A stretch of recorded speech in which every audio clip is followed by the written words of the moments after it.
Good morning students. हमारे देश के जो लोग हैं ना, भारत के लोग, वो आपको दुनिया के हर कोने में मिल जाएंगे। हर जगह हमारे देश के लोग बसे हुए हैं और हमारे देश का नाम रोशन कर रहे हैं। इसी विषय पर आज हम लोग एक लेख पढ़ेंगे, परदेश में बसा भारत। मतलब परदेश यानी दूसरे देश में भारत को बसाना। तो दूसरे देश में भारत कब बस सकता है? जब वहाँ भारत के लोग रहे, भारतीय रहे, तभी तो बच सकता है। तो आइए पढ़ते हैं। भारतीय मूल के जो लोग हैं ना, वो दुनिया में जहाँ तहाँ बसे हुए हैं। वहाँ उन्होंने अपने देश की सभ्यता और संस्कृति का प्रचार किया है, प्रसार किया है। मतलब लोगों को उसके बारे में बताया है, फैलाया है। अपने उत्सव, धर्म ग्रंथों, भाषा और परंपराओं को इन्होंने प्रदेश में भी जीवित रखा है। इस पाठ में हम लोग कुछ ऐसे ही देशों के बारे में जानेंगे जहाँ घूमने जाएं तो आपको अजनबी होने का एहसास नहीं होगा। मतलब वहाँ हमारे देश के लोग इतने भरे हुए हैं कि आपको लगेगा ही नहीं कि मैं किसी अनजान जगह आ गया हूँ, अनजान लोगों के बीच में आ गया।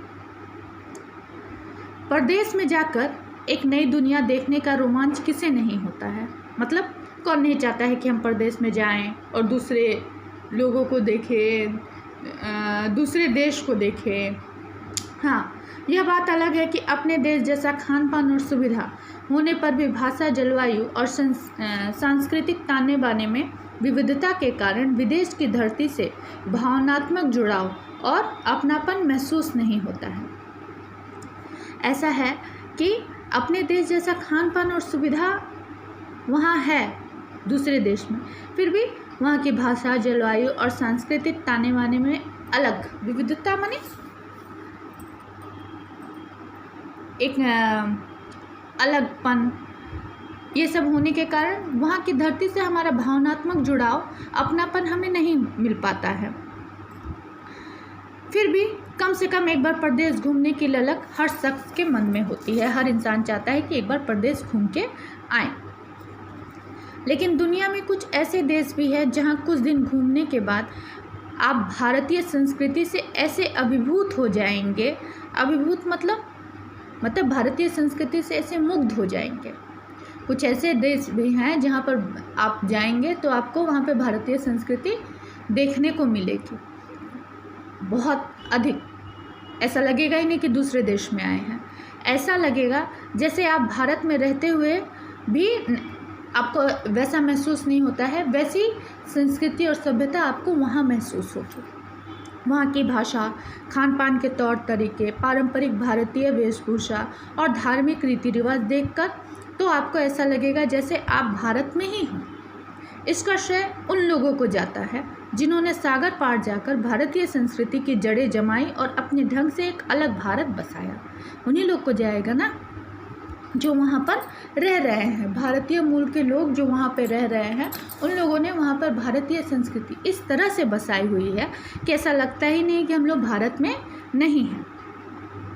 इनमें से कुछ ऐसे थे जो रोजगार की तलाश में यहाँ आए और कुछ को अंग्रेजी शासनकाल के दौरान ज़बरदस्ती लाया गया था। कुछ जगहों पर हमारी संस्कृति और सभ्यता इसलिए पहुँची कि वहाँ के लोगों को इसने आकर्षित किया। उन्होंने अपनी तमाम समस्याओं से मुक्त और आध्यात्मिक सुख के लिए इसे अपनाया। इस तरह इसकी जड़ें दुनिया के अनेक देशों में अत्यंत गहराई तक जमती चली गई। सबसे पहले हम लोग पढ़ेंगे मॉरिशस के बारे में। भारतीय जीवन शैली और उसके संस्कारों को अपने भीतर बसाए हुए देशों की चर्चा के क्रम में सबसे पहला नाम आता है मॉरिशस का। मॉरिशस हिंद महासागर में मेडागास्कर से लगभग 500 मील पूर्व में स्थित है। यहाँ आकर ऐसा लगता है मानो यह भारत का ही एक राज्य है। 19वीं शताब्दी में गन्ने की खेती के लिए भारत से मिटिया मजदूर के तौर पर लोगों को यहाँ लाया गया है। शर्तबंद अथवा एग्रीमेंट के अंतर्गत, मतलब एक एग्रीमेंट तय किया गया और भारतीय मजदूर को वहाँ ले जाया गया। तो एग्रीमेंट के अंतर्गत आने के कारण यह शर्तबंदी मजदूर कहलाए। ठीक है, एग्रीमेंट करके इन्हें लाया गया, इसीलिए इन्हें शर्तबंदी मजदूर कहा गया। अंग्रेजी का तत्सम शब्द एग्रीमेंट बिगड़कर गिरमिट हो गया। ठीक है, गिरमिट हो गया और गिरमिट के अनुसार कार्य करने वाले गिरमिटिया बन गए। अंग्रेजी का शब्द है ना एग्रीमेंट, इसको लोगों ने बिगाड़कर गिरमिट कहना शुरू कर दिया, एग्रीमेंट ना कहकर, और गिरमिट के तहत कार्य करने वाले जो मजदूर हैं वे गिरमिटिया कहलाने लगे। इन्हीं लोगों ने यहाँ बड़ी मेहनत से अपनी नई दुनिया बसाई और अपनी भाषा और संस्कृति को जीवित रखा।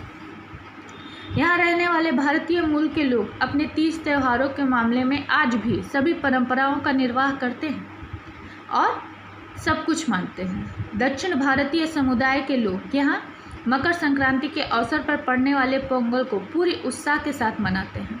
शादी ब्याह की रस्मों को, गृह प्रवेश या फिर बच्चे के जन्म के संस्कार, सभी का निर्वाह भारतीय रीति रिवाज के अनुसार ही होता है। भोज आज भी केले के पत्ते पर पूरी व साग सब्जी के साथ ही होता है। तो भले ही ये लोग विदेश में रहते हैं लेकिन अपनी संस्कृति को नहीं भूले, अपने तीज त्यौहार, अपने धर्म, अपने रीति रिवाज, ये सारी चीज़ें ये लोग वहाँ रहकर भी निभाते हैं। मॉरिशस पर लंबे अरसे तक फ्रांस का आधिपत्य रहा, मतलब फ्रांस का शासन रहा। बाद में ये ब्रिटिश साम्राज्य के स्वामित्व में आ गया। अतः यहाँ अंग्रेजी और फ्रेंच के अलावा क्रियोल भाषाएं चलन में हैं। हिंदी और भोजपुरी का भी यहाँ ज़बरदस्त वर्चस्व है क्योंकि मजदूर भारत से ही गए हैं।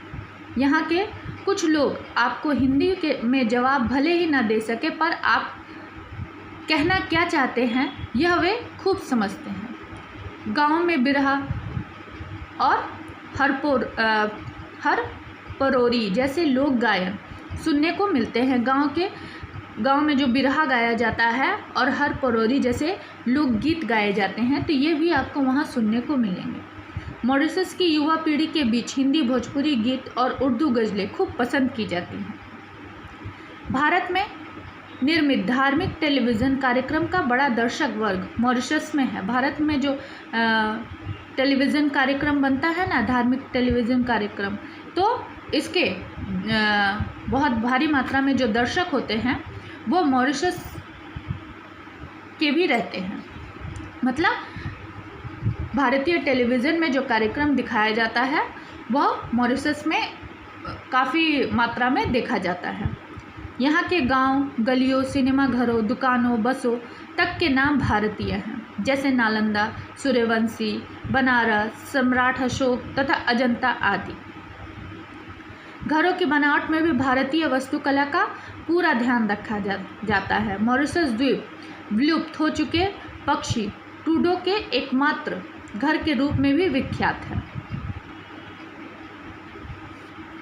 यहाँ एक पक्षी है टूडो, जो लगभग अब समाप्त हो चुके हैं, तो वहाँ का मॉरिशस इस रूप में भी विख्यात है कि वहाँ टूडो पक्षी का एकमात्र घर मॉरिशस में ही है। नेक्स्ट अगला हम लोग पढ़ेंगे फिजी। फिजी कहाँ है? फिजी दक्षिण भारत प्रशांत महासागर के मेलानेशिया में स्थित 300 से अधिक छोटे बड़े द्वीप का एक समूह है। ठीक है, 300 से ज़्यादा छोटा बड़ा द्वीप है, तो उनको एक साथ मिला दिया गया है और उसका नाम रख दिया गया है फिजी। फिजी द्वीप का मुख्य द्वीप विति लेवु है। इसे पड़ोसी द्वीप के निवासी फिजी बुलाते हैं, जिससे इसका नाम फिजी पड़ा। मॉरिशस के बाद फिजी ही ऐसा देश है जहां अप्रवासी भारतीयों ने न सिर्फ अपनी सभ्यता और संस्कृति को संरक्षित करके रखा, अपितु विविध क्षेत्रों में कामयाबी के परचम फहराए और वहां की लोकतांत्रिक व्यवस्था के सर्वोच्च पद प्रधानमंत्री तक पहुंचे। मतलब भारत के जो लोग हैं, इन्होंने अपनी सभ्यता और संस्कृति को ही सिर्फ वहाँ जीवित नहीं रखा है, बल्कि हर क्षेत्र में अपना वर्चस्व लहराया है, अपने कामयाबी का परचम लहराया है। और वहाँ की जो लोकतांत्रिक व्यवस्था है और उसमें वो लोग प्रधानमंत्री के पद तक पहुँचे हैं। तब चुनाव हुआ है और प्रधानमंत्री चुने गए हैं। फिजी में भारतीय और वहाँ के मिश्रित संगीत पर मौलिक धुनें जनमानस के व्यवहार का सामान्य हिस्सा है। फिजी की कुल आबादी का 38% भारतीय समुदाय है। पर्यटन और खेती ही उनकी आय का प्रमुख स्रोत है। भव्यता एवं वैभव की प्रतीक दीपावली यहाँ भी पूरी आस्था और निष्ठा से मनाई जाती है। फिजियन भाषा और अंग्रेजी के साथ साथ हिंदी भी यहाँ संसद द्वारा मान्य राज्य भाषा है। अखबार एवं टीवी में हिंदी खूब चलती है। हिंदी फिल्म संगीत भी खूब यहाँ पसंद किया जाता है। फिजियन हिंदी का रूप यहाँ के लोकगीतों और ग्रामीण लोगों के वार्तालाप में बहुतायत मिलता है। फिजी में चलने वाले अनेक स्कूल में भारतीय तौर तरीके की पढ़ाई की व्यवस्था है। सन 1904 से आर्य समाज यहाँ भारतीयता की लौ जगाने में संलग्न है। आर्य समाज द्वारा संचालित संस्थाएं यहाँ के शैक्षिक गतिविधियों में सक्रिय भूमिका निभा रही है।